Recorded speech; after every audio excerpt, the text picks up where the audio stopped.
ငယ်တော့ပြုတ်ပြင်စရာတွေပြောတဲ့အခါမှာတခုတည်းပြောလို့မရအောင်နေရာစုံအောင်တောင်းစီကြည့်ရတို့မြန်မာနိုင်ငံဆင်းရဲနေဆင်းရဲတဲ့အခါကျတော့မြန်မာနိုင်ငံမှာအခုကတ်နေတာဗာများလဲဒီဘာများလဲတခိုးတွေများတယ်ဘယ်သူကတခိုးအဲ့လိုမျက်စိထဲမှာမြင်သမျှတွေများနေဒါပေမဲ့တခိုးကြီးနဲ့တခိုးလေးရှားတယ်တခိုးကြီးနဲ့တခိုးလေးကွာသေးတယ်ဟုတ်လားဘယ်ဟာတခိုးကြီးဘယ်ဟာတခိုးလေးဆိုတော့မင်းတို့ကတော့ဒီစင်ပေါ်ကဖော်ထုတ်ရတခိုးဖော်ထုတ်မယ်အဲ့ဒါမှပရိသတ်ကဘယ်ဟာတခိုးအစ်စ်ဆိုတာကွဲပြက်သိအော်တို့တခိုးရှာမယ်တခိုးပြောတခိုးပြောတခိုး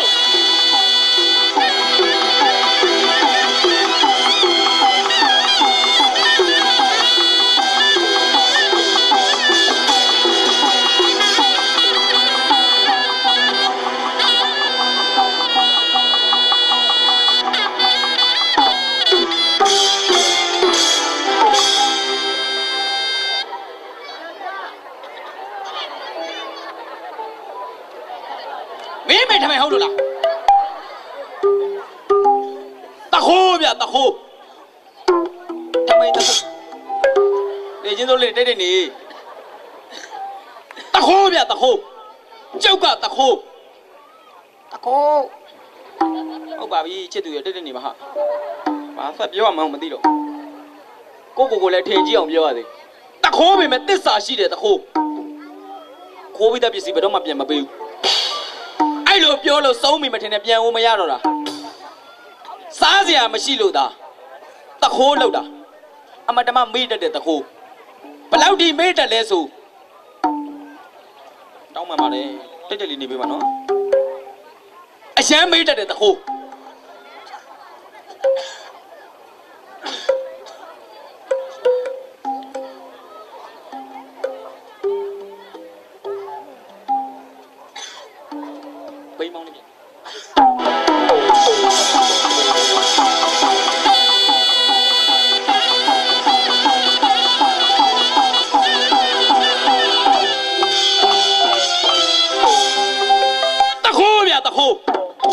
ကျောက်ကတခိုးမေ့တတ်တဲ့တခိုးဘလောက်မေ့တတ်လဲဆိုဟိုနေ့ကသူများအိမ်သွားခိုးတာရက်ကွက်ကတခိုးဆိုလန့်ပြီးထွက်ပြေးတာလူကတော့လွတ်သွားပြီမေ့ပြီးရဲစခန်းနဲ့ဝင်ပုံးမိတာနဲ့3လထောင်ကျခဲ့အချင်းနေမကောင်းကျောက်တို့တခိုးလောကမှာလဲတခိုးက2မျိုး2စားရှိကျောက်တို့လိုတခိုးမျိုးကြတော့တစ္ဆာရှိတယ်တခိုးထမိန်စုပ်ရထမိန်စုပ်ခိုးပစိုးစုပ်ရပစိုးစုပ်ခိုးအင်းကြီးစုပ်ရအင်းကြီးစုပ်ခိုးဒီလိုခိုးတဲ့တခိုးတစ္ဆာရှိတဲ့တခိုးတချို့တခိုးတွေကြတော့ဒီလိုမဟုတ်ပါဘူးသူများတခိုးတွေလို့ကျွန်တော်တို့ကမျက်နှာပြောင်တိုက်ပြီးမခိုးဘူးပြည်သူပိုင်းပစ္စည်းမခိုးဘူးပြည်သူပိုင်းလယ်မြေတွေမခိုးဘူးကုံပြောရင်ကျင်းလီတောင်မခိုးဘူးပြစ်စုံမခိုးဘူးခိုးရတဲ့လူကြတော့ခိုးကြပေါ့ကျောက်တို့လိုတခိုးယူနီဖောင်းကတော့ဒါပဲဒီထက်လည်းပုံမရှိတော့ဘူးတချို့တခိုးတွေကြတော့ဒီလိုမဟုတ်ပါဘူးအောက်ကပေါင်းမီရှည်နဲ့အပေါ်ကအင်ကြီးလက်ရှည်နဲ့အုတ်ထုတ်ကြီးတွေနဲ့ခါလီမျက်မှန်ကြီးတွေတက်ပြီးတော့ဆက်လက်ကြီးတွေခဲလို့ခိုးကြအရှက်မရှိလို့ခိုးတာခိုးကျွန်တော်တို့လိုတခိုးမျိုးကြတော့လိုင်စင်မရှိတဲ့ဝတ်တောက်တခိုးတချို့တခိုးတွေကြတော့ဒီလိုမဟုတ်ပါဘူးနိုင်ငံတော်ဆိုရတစ်တပင်ခုတ်ရင်13နှစ်ဒီလိုရေးထားတယ်အဲ့ဒီစိုင်းပုံနောက်ကတစ်တော်တော်လုံးပြောင်းသွားတာကြတော့သူတို့ချုပ်လေး3ရက်တောင်မကြောက်ကျွန်တော်လည်းမကျေနပ်လို့သွားမေးတာပေါ့ကျောက်တို့လိုတခိုးကြတော့ဖမ်းပြီးဒီတခိုးတွေကြတော့ဘာဖြစ်လို့မဖမ်းတာလဲဆိုတော့ကိုတော်ပြန်ဟောက်ခံသေးတယ်မင်းပါသိလို့လဲတဲ့အဲ့တခိုးတွေကဒိုးနိုင်ငံရဲ့ကျေးဇူးရှင်နေတဲ့သူတို့အဲ့လိုတစ်တော်တွေခုတ်ပြီးခိုးရောင်းမလိုက်လို့ဒိုးနိုင်ငံတက္ကသိုလ်ကျောင်းသားတွေတောခိုးစရာနေရာမရှိတော့တာတဲ့ကိုတော်ပြန်ဟောက်ခံသေးတယ်အဲ့တော့တခိုးဆိုတော့လေထမင်းစားဖို့အရေးခိုးမှကျွန်တော်ထမင်းစားအဲ့တော့တခိုးပြည်ကျော်တခိုးအခိုးထွက်မှာမဟုတ်စက်ကြဝဠာတိုက်တသောင်းသိအောင်ကျုံရလိုက်မယ်တခိုးပြောတခိုးအဲ့လိုပြောကိုပြန်တိုင်တယ်လို့ဖြစ်သွားမှာတခိုးမှလည်းတခိုးတီးလုံးရှိအခုကျွန်တော်တခိုးတီးလုံးလေးနဲ့ပန့်ပိုးပေးပမအာဇာနီမာနေတယ်တခိုးတီးလုံးမှာအဲ့ဒါစစ်ချီတီးလုံးဖြစ်နေတယ်လာပြီစီရတဲ့တခိုး တခိုးရောတခိုးရောတခိုးရော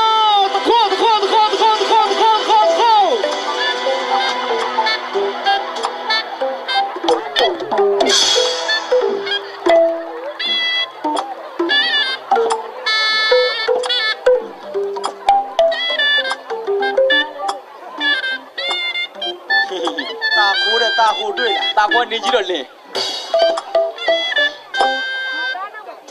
နေဟာတခိုးပြတခိုးဝင်ကြီးပြဝင်ကြီးတခိုးလိုဝင်ကြီးလိုဆိုတော့ဖားတစ်ပိုင်းငါးတစ်ပိုင်းဖြစ်အေးငါလည်းအစငါကငါဘာကောင်မှန်းအောင်မသိဘူးဂျာနယ်ထဲမှာရေတော့မှဘယ်ဝင်ကြီးကဘလောက်ခိုးတယ်ဘာဖြစ်တယ်ဆိုတော့မှဩငါတခိုးပါလားနေရွက်ပြောနေတာနေချင်းတို့နှစ်ယောက်လုံးဒုက္ခရောက်လာလို့ပြောင်းပြန်ကြီးမိုက်လားမင်းကဘာကောင်ကြီးလို့မသိဘူးရှင်းပြမအောင်အဲ့တော့ဒါခဏခိုင်းတာဒါပါတော့ပြည်တောင်းဘယ်နှပြေဆက်နောက်လိုက်ဝင်ကြီးအုပ်ထုတ်လို့ဒီပြန်ဆောင်လိုက်တဲ့ဥပဒေကိုကောင်းအောင်ဘာဖြစ်သွားဝင်ကြီးဒါပါတယ်တခိုးမျက်နှာဖုံးတက်လိုက်တော့တခိုးချွတ်လိုက်ရင်ဝင်ကြီးတခိုးဝင်ကြီးတခိုးဝင်ကြီးတခိုးဝင်ကြီးတခိုး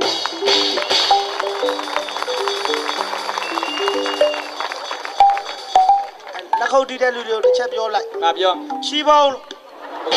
နင်းလင်ချီးပေါင်းကနင်းလင်တေချင်းတို့ခုထိချီးပေါင်းကမပြန်သေးဘူးဟလားဟေးရမင်းပါလဲကွာငါလည်းကွာဟိုစုပ်ပြက်ဇက်ကနေပြီးတော့ကွာတွေ့ရခိုးလာတာကွာဝင်ကြီးစုပ်ပြက်ဇက်ကွာကိုးတာမင်းစုပ်ပြက်ဇက်သွားကိုးတာဒီလိုဟာမျိုးပဲရမှာစုပ်ပြက်ဆိုဘယ်ဇက်ဖိုးချစ်ပါကွာဖိုးချစ်ကနင်းအောင်ပြန်ဝယ်လို့ရတယ်တေချင်းတို့ရဲ့မဝယ်ဘူးတော့ရားတယ်မင်းရှောင်းမရှောင်းကြာပြီ3လကျော်ချင်းနေကောင်းလားအချင်းနေရတော့ကောင်းတာပေါ့မင်းအဲ့နေ PS ဝိုင်ရှိငါတာအိုဘာကနာကညမှာ PS ဝိုင်ကြီးတော့ငါတာအချင်းနေကောင်းတယ်ပေါ့အချင်းနေတော့ကောင်းပြီလားဘာတွေကောင်းအပေအပြည့်နေလေအပေပါလားကြောကျင်တော့လောပါမင်းရောအချင်းနေကောင်းငါခုမှထွက်တာပေါ့မင်းရတယ်ဘယ်ချိန်ကြည့်ပြီလဲမိုးပြင်းလင်းတော့မယ်တခိုးလို့ပြီးဝရိယနဲလိုက်ငါအိပ်ပျော်သွားတယ်ငါလည်းမထမိလိုက်ဘူးမင်းငါလက်ကောက်တကုန်းတော့ပေးဦးတဲ့လိုချင်လို့ခိုးတာကွာဟဲ့ခိုးလို့ချင်းကိုသွားခိုးပါလားမင်းခိုးတာရမှာမင်းပြန်ခိုးမှာတော့ငါဟောခိုးကြတော့ပြန်ခိုးမယ်ခုလည်းတခိုးချင်းခိုးနေကြတာပဲရတာပြီအချင်းနေကောင်းရင်ငါပြောအချင်းနေတစ်ချက်ပြောမလေးရှားလေမြန်ပဲပျောက်သွားတာလေဘူးပြန်တွေ့တယ်ဟာဘောလုံးစီယာကြီးပါလားဘလားစီယာနင်းလေဘောလုံးစီယာပါလားနော်ဟာဒီကျတို့ဘာတွေခိုးလာမှမသိစိတ်တမကြနဲ့ကြံသေးတယ်တကယ်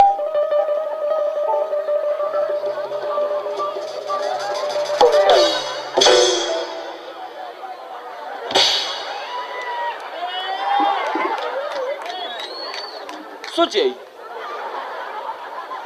မင်းဆောနာလေအောင်စွတ်တဲ့ပေါက်မရှိဘူးကွာမင်းက quality မမီလို့ပြစ်ထားတာဖြစ်မှာမင်းကစောတော့ခေါင်းစုပ်ရပြီးသွားပြီလို့ငါဘာမှမရတော့ပါဝါရိညာဒီလေပါဝါရိညာဒီချင်းစုဘာမှမသိပါဘူးစောစမိုင်းတာကြီးတွေ့တဲ့ဥစ္စာခိုးလာတာမြန်မှာပြိုးညီမနှစ်ယောက်စီအပြိုးကြီးညီမနှစ်ယောက်စီအဲ့လေအတွင်းပစ္စည်းတွေမသာမတွေဘာတွေအတွင်းထားတယ်မသိဘူးအဲ့တက်တွင်းကြတာဘာမှမရှိဘူးဒီချင်းဘိုက်တဲဝင်မလိုက်ဖို့ပဲရှိတော့ဘာတွေခိုးလာမှမသိဘူးရတာခိုးတာပါတခိုးလောက်စားတာအစင်မပြေပါဘူးကွာဘာဖြစ်လို့လဲဆိုတော့ငါတို့တခိုးတွေကသိရင်ငရဲကြဟာမင်းကွာဘူးစုတာနဲလိုက်တာဟုတ်မိဘနာရောင်းနေတဲ့ဂျာနယ်ဆိုင်ကဂျာနယ်မဝဲမဖတ်ဘူးလားဂျာနယ်ဆိုင်ကအေးလေငါပတ်စံမှမရှိရဘလို့ဝယ်ဖတ်နိုင်အဲ့ဒီဂျာနယ်ထဲမှာကြည့်လိုက်ပါလားငရဲကဘယ်နှထက်ရှိတယ်8ထက်အခု9ထက်ကိုဥပိုင်ကသိမ်းသွားပြီငရဲ9ထက်ဥပိုင်သိမ်းသွားပြီသိမ်းသွားပြီဟာဥပိုင်ကလည်းငရဲပြည်တော်မချင်ဘူးအဲ့ဒါဆိုငရဲတစ်ထက်ပဲရှိတော့အေးလေအဲ့တော့အဲ့တစ်ထက်လည်းအခုဝိသမလောဘသားတွေနေရာပြည့်သွားပြီငရဲမင်းလည်းနေစရာမရှိတော့ငရဲမင်းကငရဲပြည်မှာတော့နေစရာမရှိတော့ငရဲမင်းပဲရောက်သွားတယ်အေးဟိုတနေ့ကပဲငရဲမင်းကနေစရာမရှိရပါလားပါမလားဆိုပြီးကိုယ့်ကိုဇွဲထိုးချပြီးသေသွားပြီငရဲမင်းကဇွဲထိုးချသေသွားပြီအေးဘောဟာနေစရာမှမရှိတော့တာအဲ့ဒါဆိုငရဲပြည်မှာငရဲမင်းမရှိတော့ဘူးအဲ့ဒါတွေပြဿနာတက်နေတယ်အခုတိုင်းမင်းနေတယ်လေငရဲပြည်မှာငရဲမင်းရွေးကောက်တော့မှာငရဲမင်းရွေးကောက်ပွဲလုပ်ဟုတ်တယ်ဘယ်တော့2015အော်2015ငရဲပြည်ရွေးကောက်ပွဲကိုမြန်မာနိုင်ငံကိုချစ်ပြည်သူတွေကိုတကယ်ချစ်တဲ့ငရဲမင်းအစ်စ်တယောက်2015မှာပေါ်လာပါစေလို့ကျွန်တော်တို့တခိုးတွေဆူတောင်းပါတယ်ဗျာင ငရဲမင်းကတခိုးတက်ဖို့ကြောက်ဖို့ကောင်းတယ်အဲ့တော့တခိုးလောက်စားတာတကယ်မလွယ်ဘူးဘာဖြစ်လို့လဲဆိုတော့ကူးတယ်ကွာ ဟာဘာဖြစ်လို့ မင်းငါမှလည်းအခုခိုးစားတယ်ဆိုတာတားကျွေးမှုမရကျွေးမှုရှိ အဲ့တော့နွားခွေးထုလိုက်လေကွာ အေးဖြစ်နေချင်းစိုးကနွားခွေးထုစရာလားတောင်းစားတကယ်ပြောတာဟိုနေ့ကငါမိမငါသမီးကြီးမှလေဦးသမီးတဲ့ဈေးကိုသွားပြီးစံသွားဝယ်လို့ပြောတာသမီးကအိမ်ပြန်လာတော့ငါးစီကကူးပြီးတော့စီဘုံကြီးမှမှားတာအိမ်ရောက်တော့မိမဖြစ်တယ်လို့ကကျုံးမွဲချငိုတာကွာ အော်သူများပြစ်စစ်တယ်ယူလာလို့ ကျက်တော်နေဒီမှာနိုင်မလားလို့ဟောစံနဲ့စီပဲဆိုချက်မရဘူးဟာ ပြောမဲ့တာပြောတာမင်းတခိုးကကူးတယ်ဆိုဟုတ်တယ်နော်ရ ဟာလား အခုငါမင်းမလည်းခိုးတယ်နေပြီ မင်းမိမလည်းခိုးတက်နေအေးအဲ့ဒါပြင်တာမင်းမိမဘာပစ္စည်းတွေခိုးတာ လင်ခိုးတာ လင်ခိုးရမလားကွာ သူ့မေးတော့လေအိမ်တွင်းစီးပွားရေးတစ်ပိုင်းတစ်နိုင်နဲ့ လင်ခိုးတာအိမ်တွင်းစီးပွားရေးတစ်ပိုင်းတစ်နိုင် ငါမရှိတော့လေးလောက်တယ်ပြောမှာ တေချင်းစိုးအတိတ်ပဲမရှိရရှောက်ပြောနေတာဒါပေမဲ့ငါတို့တခိုးလောက်ကမှလည်းဂုံစရာတခိုးတွေရှိတယ်နော် တခိုးကုန်ယူမတော့ဖမ်းခံရမှာဘာတွေလာပြောနေရ ဟာဂုံစရာရှိတယ်ဗျာတခိုးကြီးငတ်တာဗျာကြည့်ပါလားသူများတွေပြည်သူတွေစီကအမျက်ကြီးစားတဲ့ကုတ်သွေးစုပ်တဲ့သူတွေစီကပစ္စည်းတွေကိုခိုးတယ်ခိုးပြီးသွားလို့ရှိရင်ပြည်သူတွေကိုဝင်ငှပြီးရင်ဖျားတယ်ဘလောက်ဂုံယူဖို့ကောင်းလဲ မုံမြက်တဲ့စိတ်ထားတယ် ငါလည်းသူ့အားကြပြီးတော့ခိုးလို့ရတဲ့ပစ္စည်းလေးတွေစုပြီးအခုဖျားတဆူတည်ထားတယ်ဗျာ တာရုဗျာတာရုတာ ရန်တာတို့မခေါ်နဲ့ ဘာဖြစ်လို့တော့ ငါတည်ထားတဲ့ဖျားဟိုနေ့ကထာပနာဖောက်ခံလိုက်ရ ဘယ်လိုဖောက်တာတော့ရ ငါဖောက်တာ ဩကိုဖျားထားပါနာတော့ကိုချံပေါ့ အဲမှာရွှေတွေအများကြီးပဲကွာလိုချင်တာပေါ့မင်းကလေအားလည်းအများကြီးထားတာတော့နှမျောတာပေါ့ အဲ့ဒါပဲငါဆိုဒီခိုးတာမကောင်းတဲ့အတွက်ဒီတစ်ခါနောက်ဆုံးပဲ မင်းကဒါနောက်ဆုံး ဒါနောက်ဆုံးခိုးတာငါနောက်ဆိုကောင်းရောင်းကောင်းဝယ်အလုပ်ပဲလုပ်တော့မှာ တာတို့ဗျာတကယ်ချင်းမင်းအဲ့လိုပြတ်သားတဲ့စိတ်ရှိတာငါတကယ်ဂုံယူတယ်နောက်ဆုံးမင်းမခိုးတော့ မခိုးတော့ဘူး ကောင်းရောင်းကောင်းဝယ်လှုပ်စားမှာဘာလှုပ်စားမှာ ဖာထောင်စားမယ်ဟာနာမည်တော်ဆိုတော့အာကြီးစားပေါက်ချောင်းတာဟာတိုင်းကျတာမှန်မှန်ပေးဘယ်တော့မှပြဿနာမတက်ဘူး ညနေပိုင်းဆိုငါလာခဲ့မယ်တေချင်းဆိုကောင်းကောင်းမပြောဘူးတခိုးလှုပ်စားတာတကယ်မလွယ်ဘူးဘာဖြစ်လို့ဆိုတော့ငါအဖေကငါ့ကိုဆုံးမဘူးတဲ့တားတဲ့အဖေကတခိုးတဲ့အဖေတခိုးဖြစ်လို့တာငါသားကတခိုးဖြစ်တာအဖေရဲ့အဖေကလည်းတခိုးပဲတဲ့တာမြင်မြင်မှတ်ထားတယ်ပီဇဆိုတာအဘစီကလာတာ ဒီစားဆိုတာအဘစီရလား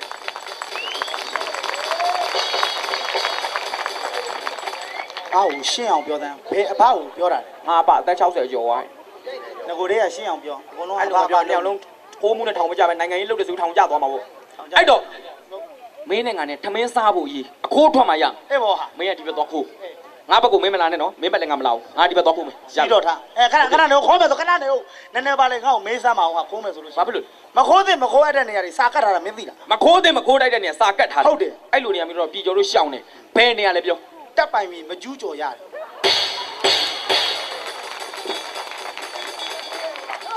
အဲ့ဒါသိမ်းထားတာကွာ ဘာမှမရှိလို့ရေးထားတာနေမှာပေါ့ ပေါ်တင်သိမ်းထားတာအဲ့ဒါ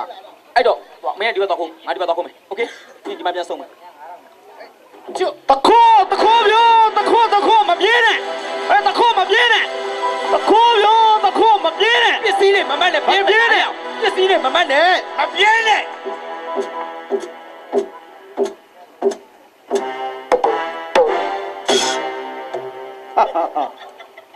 တခိုးရီ မင်းကဝင်ကြီးကြံချစ်သွား တိတ် ခုနတခိုးကအခုဝင်ကြီးပြန်ချစ်သွား တိတ်စားဟဲ့ဝစ်ထားတာယူနီဖောင်းကလိုရင်လိုသလိုချင်းလို့ရတယ်ယူနီဖောင်း ဒီကောင်ရွေးကောက်ပွဲနီးတော်မေ့နေပြီထင်တယ် မင်းနေတာမြန်မာနိုင်ငံဆိုတာလည်းမြင်မြင်မှတ်ထားအောင် ဟဲချစ်စရာလေးဝင်ကြီးသေးသေးလေး ။နင်တို့မိုင်ဝင်ကြီးသေးသေးတယ် မဒီသေးတာကြီးတာရှိမလား ။အားမြဝင်ကြီးသေး။ဟဲ့တခိုး ဘာဖြစ်တယ် တခိုး ခမရကျုပ်ကိုအထင်လွဲနေပြီကျုပ်တခိုးပါဗျာ မင်းငါ့ကိုဘာမှမလိမ့်နဲ့။မင်းတခိုး ခမရလူမားတာနေမှာပါဗျာကျွန်တော်တခိုးပါဗျာ မင်းငါ့ကိုပြောင်းလိမ့်ပြောင်းစားမလုပ်ပါနဲ့ကွာ။မင်းရောက်ကတခိုးရောက်ကွာ တခိုးလို့ပြောတာမင်းလူနားမလဲဗျာရောက် ။မင်းအဲ့လိုပြောမှစစ်သားနဲ့တော်အတူလို့ ဘာမှမဆိုင်ဘူး ဟဲ့ခဏမင်း ဟမ် ခဏခိုင်းတာ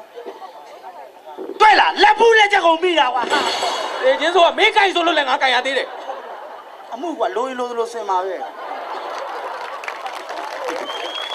ဒီကောင်နာတော့မယ်။ဝင်ကြီးတွေကြားရောက်လာဒီကောင်နာတော့မယ်။ဟဲ့အောင်ရှိလိုက်စမ်း။အဲ့ဒါပါဒီကောင်ခိုးထားတဲ့ဟာတွေ ငါပေးမကိုင်နဲ့တော့နော် तू ခိုးထားတာအဲ့ဒါ ဒီကောင်ခိုးထားတဲ့ဟာတွေ ဒီကောင်ဥစ္စာတွေပေါ့ ဟာအဆုတ်ပြက်တွေခိုးတဲ့တခိုးပဲကွာဟမ်အနှုတ်ဆုတ်ဂုတ်ဆုတ်တွေခိုးတဲ့တခိုးပဲငါတို့လိုတက်တလုံးစားမကွန်ခိုးစမ်းပါကွာ မင်းတို့ကတန်ရီဘူးတွေစားနေတာစားရဲစားပေါ့ကွာ ဟေ့ရ ဝင်ကြီးကမဲမေလေးမဟုတ်ခံခံမပြောနဲ့ ငါမေလေဆိုလဲပါပိတ်ရတယ်ကြာပြီ ဟာဟဲ့ပါရိုက်တာတော့ဝင်ကြီးတွေလုံးမင်းလုံးမဟုတ်ဘူးနေလက်ပြီးပါရိုက်လာတဲ့ကောင်အမေဗျာဝင်ကြီးလာပြီးတော့ပါပြန်ရိုက်မယ်လုံးနေတောင်းစားသေးခြင်းလို့ဟဲ့တခိုးမင်းလို့တခိုးတွေငါတို့တိုင်းမှာရှိတာနားတယ်ကွာ မင်းတို့လိုဝင်ကြီးလိုတခိုးလိုတွေရှိတယ်နားတယ် နောက်သွားမလို့စကားပြောတာ တခိုးကလူပြန်ဟစ်လို့ပဲကွာ တခိုးကလူပြန်ဟစ်လို့ ငါပြောတဲ့စကားလိုက်မပြောနဲ့ဟဲ့မင်းတို့လိုတခိုးတွေငါတို့တိုင်းမှာရှိတာနားတယ်အဲ့တော့ငါတို့တိုင်းပြည်အုပ်ချုပ်တဲ့အရှင်မင်းတရားကြီးသိတော့မင်းတို့သေတယ်မေးမှကျင်းသေးတယ်ကွာသေတယ်မေးမှကျင်းသေးတယ်ကွာဟဲ့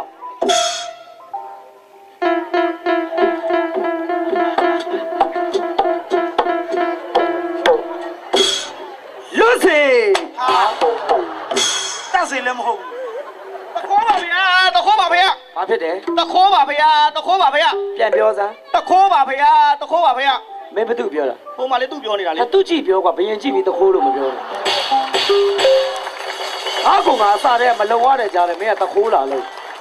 ဟဲ့မင်းလားတခိုး မရှိလို့ခိုးစားမိတာပါဖေဟာ အေးမင်းကမရှိလို့ခိုးတယ်ဆိုတော့ငါတို့ကရှိရှိနဲ့ခိုးတယ်လို့မင်းကပြောတာ ဘယ်ရလဲမျိုး ဒီတော့တခိုးလား တခိုးပါဗျာ ဟာငါတိုင်းပြည်မှာတခိုးရှိတယ် ငါမ တွေ့လား ဟုတ် ဒါပါလေ စောက်စလုံးပြူ 6လုံးပြူ တနတ် တနက် တေသွားမယ်နော် ဟုတ် မင်းလို့ကောင်မျိုးမပြောနဲ့ ဘရင်ကဟိုတန်လျက်မကင်ဘူးလား အဲ့ဒီတန်လျက်ကဟိုတုန်းကဘယင်နေကြိုင်တာဒီတနတ်နဲ့နှစ်ပေါင်း20ကျော်အုပ်ချုပ်လာတာမရှင်းတယ်နော်အေး ဗျာ ဒါတနတ် ဟုတ်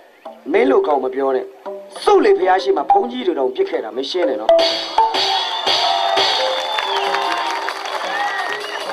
မှားသွားတာစကားပြောတာမှားသွားတာဘုံကြီးတွေပြစ်တာငါမဟုတ်ဘူး အရှင်မင်းရဘာလုပ်တာ ငါပြစ်မိတ်ပေးတာ ရာသားအိမ်တွေကထိမ့်ပါဗျာရာသားအိမ်တွေကထိမ့်ပါဗျာ ဘာဖြစ်တယ် ရာသားအိမ်တွေတော့ထိမ့်ပါဗျာ ဒါကအခုမှရာဇအိမ်တွေလာမထိန်ခိုင်းနဲ့နိုင်ငံခြားကျတော့ခဏခဏသွားပြီးပတ်စံချီးခိုင်းပြီးတော့ဘာအခုမှရာဇအိမ်တွေထိန်အကြိုင်အောင်ဘာမှနဲ့ငါနဲ့ညားတော့မယ်မသိလား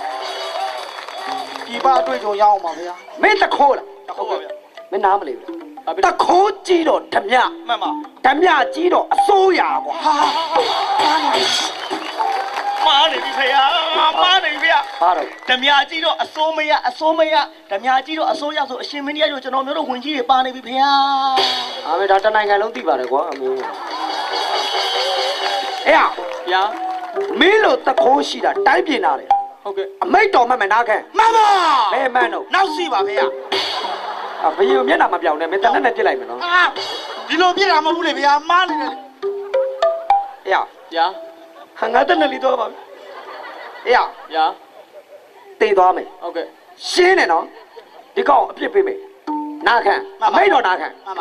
တောက်တန်ထုတ်ကားစင်တင်တောင်းဆွဲနေကွယ်ဒီကောင်မသိမချင်း တိခံတော်မူအောင်ဖေဟာတိခံတော်မူအောင်ဖေဟာ ငါအိမ်မှာထမင်းကျွေးလွတ်လိုက်အငါတော့မှဘယင်မလုပ်ပါလုပ်ပါကွာ ဖေဟာ ဘယင်လည်းနေမှန်းနဲ့ရိုက်နေ အာမရောင်သွားလို့ပါဖေဟာဝင်ကြီးကွာမင်းကလေဒီမကြီးကွာဘယင်လိုကာတုံးကားတဲ့ကာတုံးပုံနဲ့တွတ်ပြီးလိုနဲ့ဆို အသေးမြင့်နေမလေးတွတ်ပြရမယ် မရှိလို့ခိုးစားတဲ့လူကြတော့ဖမ်းနေ ဖမ်းနေကွာရောက် မီးပွိုင်မှာပေါ်တင်တောင်းနေတဲ့လူကြတော့သူတို့မျက်ွယ်ပြုတ်ထား အေးအဲ့ငါတပည့်တွေကွာငါလွတ်ထားတာရောက်မင်းအဲ့ကောင်တွေမပြောနဲ့အဲ့ဒါဘာတော့ မီတီပီကော ဖေဟာ မော်တော်ဘီကဲ တဲ့ပြောဖမ်းခံရမှာပေါ့ မော်တော်ဘီကဲမပြောနဲ့ ဘာဖြစ်လို့ ရိုင်းတယ် ဟုတ် မင်းတို့ကောင်တွေကပညာမတတ်လို့ရိုင်းတာ ဟုတ် မော်တော်ဘီကဲမပြောနဲ့ ဟုတ် သူ့တင်စားပြီးပြောလိုက် ဘယ်လိုပြောမ ဖြည်းဖြည်းကျော်သိန်းတို့အုပ်စု VCD ရိုက်နေတယ်စစ်သားလို့မပြောနဲ့ရိုင်းနေ ဘယ်လိုပြော လေယာမြေထိမ့်သိမ်းရေးအဖွဲ့ရှင်းတယ်နော် အဲ့ဒါဆိုရဲလဲရဲလို့မပြောနဲ့ ဘာပြော ကြီးနိုင်ငယ်ညင်း အဲ့ဒါမပါဘူးအေး ဗျာ ကြီးလေးတဲ့အပြစ်ကိုကျူးလို့နဲ့တခိုး ဟုတ် ငါတနက်ပဲရောက်ပါ ဒီမှာ ဒီတနကကိုတီးမရှိဘူး တောက်တန်ထုတ်ကားစင်တင် မမ မမ တောင်ဆွဲနေကွယ်အဲ့ကောင်ထမင်းကျွေးပြီးမှပြန်လွတ်စမ်းပါ ဩဒီဘရင်ကတော့ငါပါဖြတ်ချလိုက်အောင်မယ် ဟောဒီကောင်ဘယင်လဲပါချမယ်ကျင်းတာ အကျင့်ပါတယ်လို့ပါဖေဟာ ဒီကောင်တနာပါတယ်ကွာရောက် အာတနာစီလားတခိုးတိုင်းပြည်ကဖမ်းလာတဲ့ကုန်ပြီကျွန်တော်မျိုးမခိုးရတယ်ဒီကောင်ခိုးတာနဲ့ကုန်တော့မယ်အဲ့ကောင်အရင်တက်ကမှာ ငါငယ်တုန်းကလည်းဒီကောင်လိုပဲရောက် အာတော့ပါပဲကွာငယ်တော့ သူ့ပုံစံလေးပဲမှာလေ မလုပ်ပါနဲ့ဗျာတက်ပါမိတ်ချပါဗျာ ကျွန်တော်လက်ထဲမှာလည်းဘာပစ္စည်းမှမရှိဘူး ဖမ်းတယ်မင်းကဖမ်းတယ် ဘာဖြစ်လို့ဖမ်းတာလဲ မင်းပုံမှတ်တက်ဖမ်းတာ ဘာနေချင်းဆိုမလာနဲ့သွား ပစ္စည်းမရှိဘူးဆိုလို့ပစ္စည်းပေးတာလိုရင်လိုတဲ့ပစ္စည်းတွေအကုန်ရှိတယ်ဆိုင်ကယ်တွေကားတွေအကုန်သိမ်းတာလည်းရှိသေးတယ် ဟဲ့ ကျုပ်ကိုဘာပုံမှန်နဲ့ဖမ်းတာလဲပြော မင်းကိုဝတ္တရားနှောက်ယှက်မှုနဲ့ဖမ်း ဟာကျုပ်ဘသူ့ဟိုမှာဝတ်တရားမနှောက်ရှက်ဘူးကျုပ်ကတခိုးလောက်တာ အေးလေအဲ့ဒါကြောင့်ဝတ္တရားနှောက်ယှက်မှုနဲ့ဖမ်းတာ ဘာဆိုင်လို့ မင်းတခိုးလေ အေးလေ ငါလုံးမဲ့လုပ်ကိုမင်းဘာလို့လုပ်တာဒါလောက်ကြီးလေးတဲ့ပြည့်ကျူးလို့နဲ့တခိုး မှန်ပါ တားစီမြည်ဆက်အမှတ်မားမိတ်အလုတ်ကိုကျူးလို့နဲ့တခိုးကို မှန်ပါ တောက်တန်ထုတ်ကားစဉ်တင် မှန်ပါ တောင်ဆွဲနေကွယ်ရဲ့တင်ကားအစီးတရာ မှန်ပါ စက်တင်းကား10လက် မှန်ပါ မျက်ရည်ယိုပုံအလုံး300 ဒီကောင်ကိုင်ရမှာလား ဖုန်းကြီးတွေကိုပြစ် အရှင်မရ အေး ဟိုဖုန်းကြီးကိုကျွန်တော်မျိုးတို့2000ခွန်တန်ခါရေးခင်းတော့လုပ်ကြဖေရအခုလောဆယ်အဲ့လက်နဲ့တွေလိုတယ်ဖေရ ဘယ်မှာလို့ ကျောင်းသားတွေတပိတ်မှောက်တွေအဲ့ဘက်လှည့်ပေးထားလိမ့်မယ်ဖေ လွတ်ပေးထားလိုက်အောင်ခဏဒီကောင်လေးကြီးလေးတဲ့ပြစ်ကိုကျူးလို့နဲ့တခိုးတောက်တန်ထုတ်ကားစဉ်တင်တောင်ဆန်တွေကဲဒီကောင်မတိုင်ပဲချင်း မှန်ပါ တရေဝင်းနဲ့ပြစ်တယ် တခိုးလွတ်ပြီကွာလွတ်ပြီ ဟမ်သူ့ပြောရတယ်တခုဆို သူကြည့်ပြောတခိုးနဲ့မင်းဟဲ့တခိုး သူ့ကိုပြောတာလို့ သူကြည့်ပြောကွာဟဲ့အောင်ဖေးတခိုးပြောတာပါဖေး ဟဲ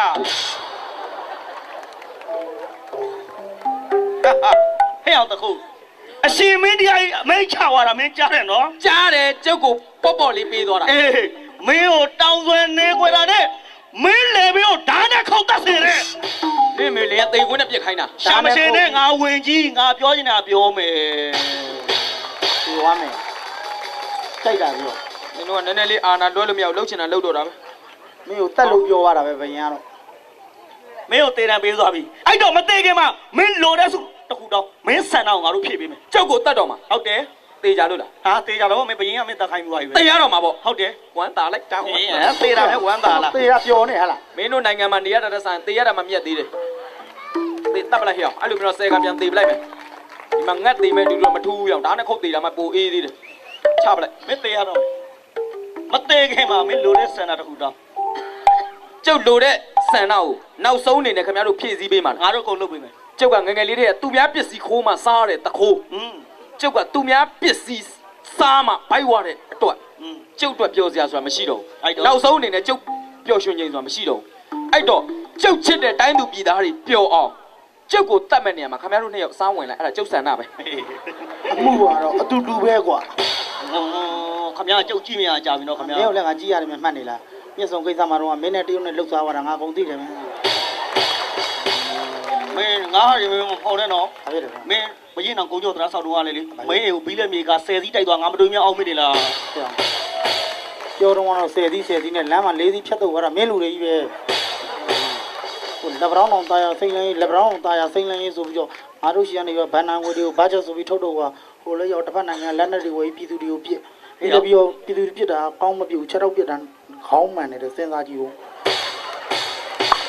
ငါတော့6ခိုင်းတာပဲလေ6ခိုင်းတာပဲ6ပြီးပြစ်ခိုင်းတာကွာဒါသူ့ကအုံတော့ပေါ်သွားတော့ဘောင်းနဲ့မဆိုင်ဘူးကွာရောင်အဲ့ဒီကောင်တွေကငါရုံးကမှလာပြီးပြဿနာရှာတာမင်းသိလားရောဟာတယောက်ငါတော့မဟုတ်ပေးလိုက်ကွာမင်းကလည်းကြာလုံးတော့ကွာမကျင်းတတ်ပါဘူးဆိုမှမင်းကလည်းပေါ့သူ့ထောက်ခါစားတခိုးနှစ်ကောင် မမ အားရရလို့ပြောမင်းကတခိုးဟမ်ဟဲ့အောင်တခိုးမင်းပလီပလာတီတီတာတာနဲ့ဒီနေရာမှာရီးစရာတွေကိုမင်းဒီတစ်ခါပဲပြောတော့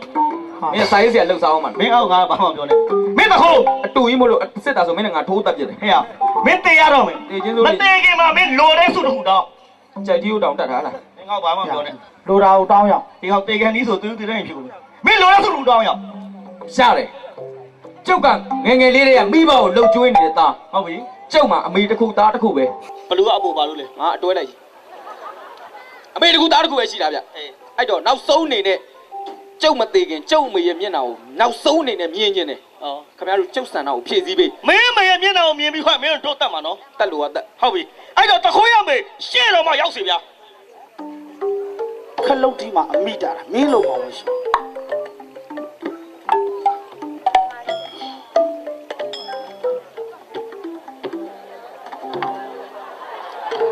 တတ်မှာတခိုးရီမနေနဲ့ဝင်ကြီးဒီဘက်လာဟဲ့နောက်မှနန်းခင်စရာတက်လာကြ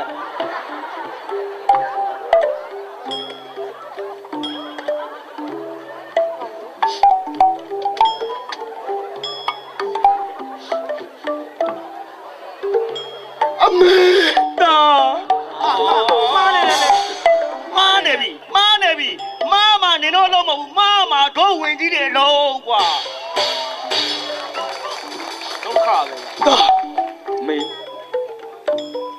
တာလူကလို့ လူကလေးပါမေ မင်းအဖေကလူပါသားရဲ့ တော်သေးတာပေါ့သူ့အဖေကကြွက်တာဆိုကြွက်ကလိုးလို့ဟော တာ မေ မင်းရောအမေဒီပုံနဲ့တွေ့ရတာအမေရဲ့ချစ်လက်တဲ့သား ကုန်ယူလိုက်ပါမေ မိဘမြတ် ငါတေးရတော့မှာငါတေးရတော့မှာအမေမျက်နှာရွယ်လေးဖြတ် ဘာဖြစ်နေကြလဲဘာရှိစရာပါလဲဒီမှာငိုးနေတာတွမ်းမချိုးနေတာငိုးနေတာတာ မေမျက်နှာငိုစရာတစ်စက်မှမရှိဘူးမေပါလို့ ငါသားလေးလွတ်ညာအမေလက်ထိုးနေတာပါသားရဲ့ နေကလက်ထိုးတာမှမဟုတ်တာဖင်လာထိုးနေတဲ့ဟာ ငါလွတ်ချင်တာနည်းနည်းနင်းပြောနေတာများများ မင်းအမေလားအဲ့ဒါဂျပန်ခေတ်ကလက်ကြံဖာသေးကြီးလားကွာ သိပါဘူးကွာဘာကြီးမလဲဘဲမှာလည်းဖိုးသူတော်ပတိတွေနဲ့ ပလဲပါသားရဲ့ပလဲပါ နင်းပလဲကဖန်ကော်ဒီလောက်ရှိတယ် နေပါဦးဖွားကြီးကြောက်မြင်မှုတဲ့မိန်းမတွေကဘောလီကိုထဲမှာဝင်တယ်ခမရဘာလို့အပြင်ထုတ်ဝတ်ထား တို့အသက်ရွယ်ဆိုတာကအသက်ကြီးတော့မရှိတော့ဘူးလေ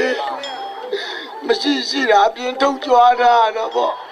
တေချာမှန်ဘလူးလေးနဲ့အာယုံစိုက်ရှာရင်တော့အထဲမှာစပြစ်သီးကြောက်လေးတွေတွေ့အောင်မယ် မေအမေနဲ့သားနဲ့မတွေ့ရတဲ့ကာလာလေးနည်းနည်းလေးမှာအမေနဲ့မတူတော့ ဘာနဲ့တူလဲသား အမေဝူခုံးနဲ့တူလာတယ် လေဒီတော့နင်းမြင်ပြောလိုက်ပဲမိဘကိုမတော်ကားနဲ့ ဝူခုံးနဲ့ဝူခုံးကားတယ်မှာအဲ့လိုအမေလိုပဲဖုတ်လေးနဲ့ စတုံးမသားရဲ့စတုံးမ မေ သား တေးရတော့မယ်မေ သားပြော သားမရှိတဲ့နောက်ပိုင်းအမေစိတ်ချလက်ချနဲ့နောက်လင်ငယ်နေလိုက်ပါမေ သိကြပါသားရဲ့အမေ မင်းတို့ကသားမိတယ်လားလင်မယားတွေ ရှာမရှိနဲ့ငါတို့เจ้าငါတို့သိတယ်အမေ သားဇလန်းကိုမြန်သွားပါသားရဲ့ ဘာဖြစ်လို့လဲမေ အမေချမ်းလို့ပါသားရဲ့ ငါလည်းတိတိနဲ့အချိန်ဆွဲနေတာမသားမိုက်ခုထိလေးမပြတ်သေးဘူးအမေ သား တေးရတော့မယ်အမေ ဘာဖြစ်တော့သား ငယ်စဉ်တောင်ကြီးကလေးဘွားအရွယ်တွေကလူမန်းတိတဲ့စာထဲကတအိမ်ဝင်တအိမ်ထွက်နဲ့သူများပစ္စည်းတွေမတထားပဲနဲ့ပါခိုးအမေကိုသားရှာကျွေးခဲ့အခုသားကိုဘယင်မင်းမြတ်ကအမိတ်ချလိုက်တာတောင်းသွဲနေကွယ်တာနဲ့ဘုဘကြီးတွေမှားသွား ဘိုးကြီးနေအမေကိုဘွတ်မှာ နင်တို့မျက်နှာအီးမှန်တဲ့မျက်နှာတွေနဲ့ ကဲလာရင်ကဲလာ အင်းလေကဲလာပါ မလေးရှားဆုံးယူလဲထိန်းထားကြပါဟာ ဘယင်မင်းမြတ်ကအမိတ်ချသွားတယ်တောင်းသွဲနေကွယ်တာနဲ့ပုတ်တန်ထုတ်ဒါခုတ်သက်စေတဲ့အမေက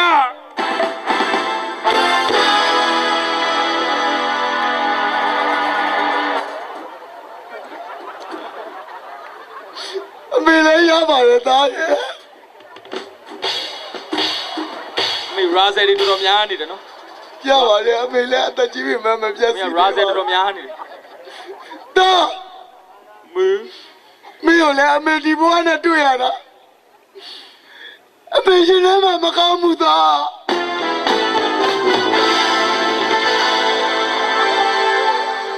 ဘူဘူဘောပဲ ဖြူဖြူကျော်သိန်းနင်းလင်ဘူဘူပေါ်ပဲအဖုတ်လေးပြန်တက်လိုက်အောင်ဘူးဖုံးနဲ့မတူဘဲနေအောင်မတော်ကြ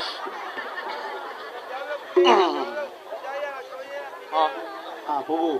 ဘာတက်နိုင်မှာလဲဗျာ နင်းလည်းပြောဦးမှာ ဘာကိုကွန်ရတို့ကိုလောက်ကခမည်းတော်ကျုပ်တို့ဝင်ကြီးရဲ့တက်ချင်လို့အရှင်မင်းတရားကြီးကသေရန်ပေးလို့လို့ကျုပ်တို့ကတက်ကမှာတကယ်တော့ခမည်းတော်သားမီးကိုကြည့်ပြီးတော့ကြောက်ရင်ထဲမှာတကယ်မကောင်းပါဘူးဗျာ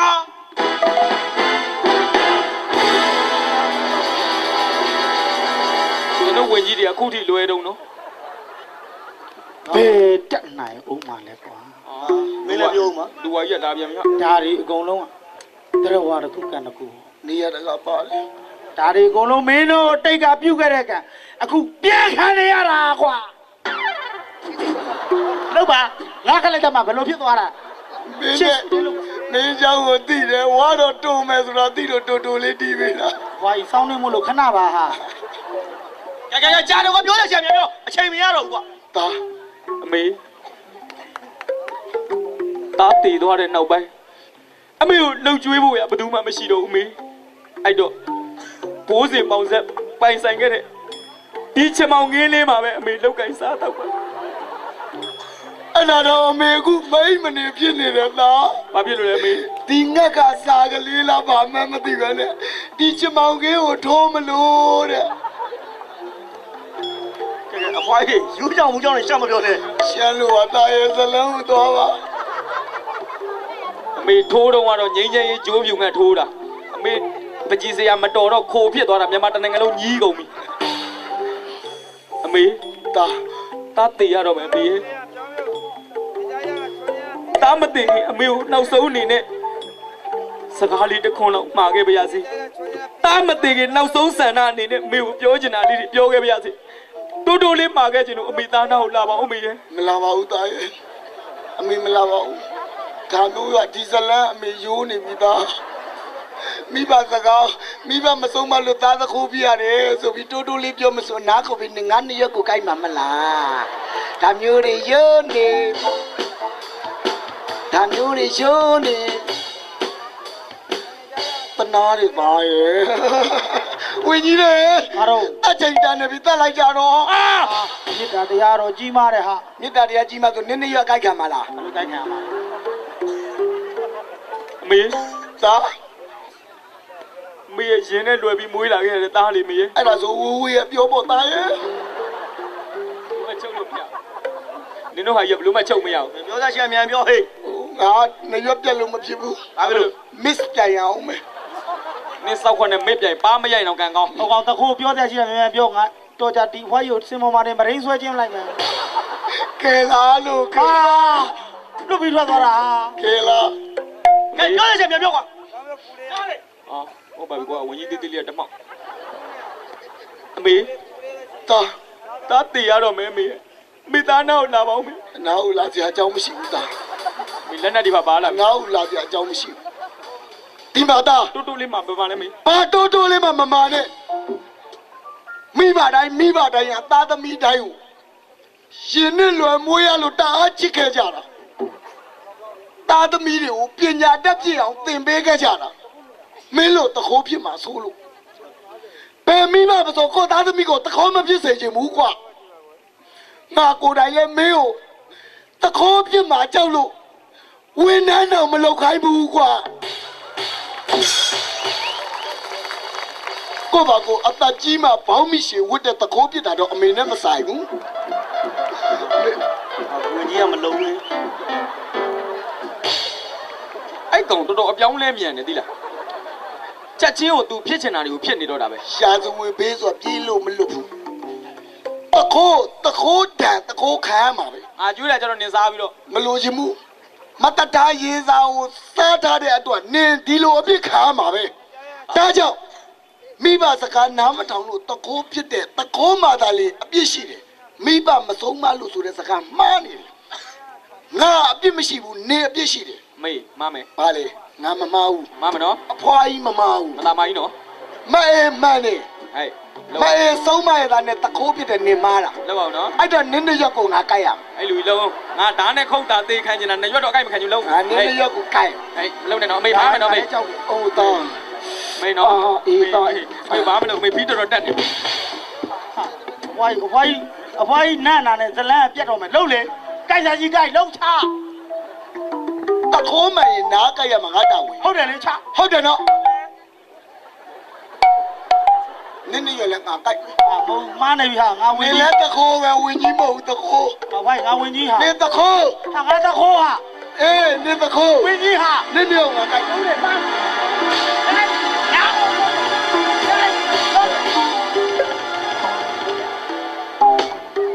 တရားမှမရှိတော့အဖွားကြီးနင်းငါနဲ့လင်ငယ်နေမလားတခိုးမှရင်နားကြိုက်တဲ့တာဝန်ရှိလို့လင်ငယ်မနေနိုင်ဘူးဟုတ်တယ်ကြိုက်တယ်နင်းနေရက်လည်းငါကြိုက်ချင် ဟမ်ငါတော့မဆိုင်လို့လေ နင်းလည်းတခိုးပဲ ငါမခိုးလေဘာခိုးလို့လေ နင်းလည်းတခိုးပဲ ငါခိုးတာနေတွေ့လား တွေ့တခိုးတ ခိုးနေရောက်ကိုတိုက်မှာတခိုးတီးခံတော့တခါတော့အင်ကူလီပါလား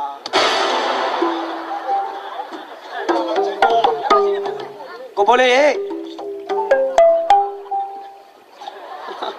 အစိတ်ကုန်တယ်ကွာဂျပန်ခေတ်ကလက်ကျန်ဖာသေးရဲ့